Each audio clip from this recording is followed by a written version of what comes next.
लीजिए, मांग सुन लीजिए सभापति। और देश के अंदर सेवाओं में सबसे आगे, अभी एसआईआर में सबसे ज्यादा यही लोग लगे।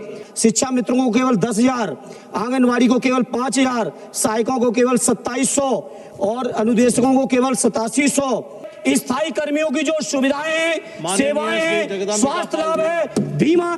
संसद में सत्र की शुरुआत हो चुकी है और देखने को मिल रहा है कि पक्ष और विपक्ष में तमाम तरह की बातें होती हुई नजर आ रही हैं। जहां विपक्ष की तरफ से सवाल उठाए जा रहे हैं तो वहीं पर सत्ता पक्ष की तरफ से भी जवाब देखने को मिल रही है। उत्तर प्रदेश की अगर हम बात करें तो उत्तर प्रदेश में तमाम कर्मचारी हैं, शिक्षक हैं जो अपनी तमाम सारी समस्याओं से जूझ रहे हैं। इनमें है शिक्षा मित्र उत्तर प्रदेश के, रोजगार सेवक, आशा बहुएं और इस तरह के तमाम कर्मचारी और शिक्षक जो लंबे समय से सरकार से गुहार लगा रहे हैं कि इनके मानदेय में बढ़ोतरी की जाए। जब भी सत्र चलता है तो देखने को मिलता है कि विपक्ष के द्वारा जमकर इन सभी शिक्षकों की और कर्मचारियों की आवाज को उठाया जाता है, लेकिन सत्र खत्म होता है फिर न जानिए क्यों इन सभी को एक लंबा इंतजार करना पड़ता है कि कब आखिर इनकी समस्याओं का हल होगा। फिलहाल आपको बता दें कि इस वक्त पर जब सत्र चल रहा था तो देखने को मिला कि संसद में उत्तर प्रदेश के शिक्षा मित्रों का मुद्दा भी गूंजा और ये मुद्दा उठाया गया है समाजवादी पार्टी की तरफ से। तो सबसे पहले आप ये देखिए कि क्या कुछ कहा गया है सत्र के दौरान शिक्षा मित्रों के लिए और अन्य संविदा कर्मचारियों के लिए।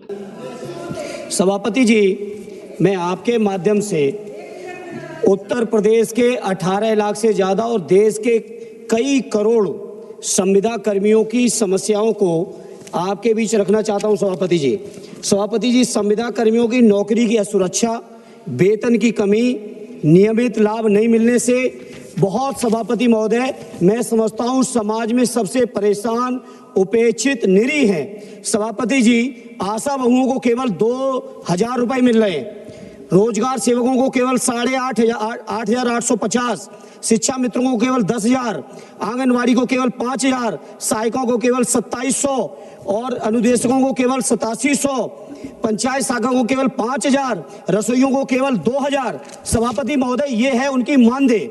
साथ ही साथ इस मानदेय के साथ उनके ऊपर उनके ठेकेदार और नियुक्तिकर्ताओं ने जो संविदा की है उसमें बुरी तरह से, सभापति जी, शोषण हो रहा है।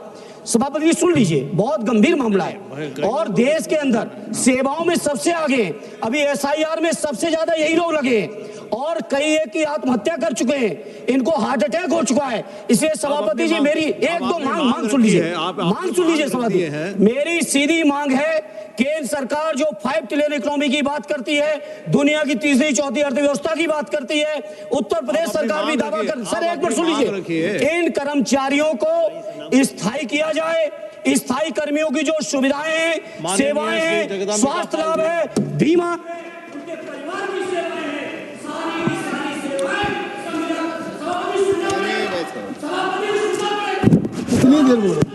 कितनी देर बोले, सभापति महोदय,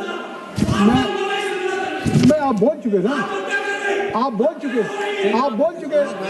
आपकी मांग आ गई,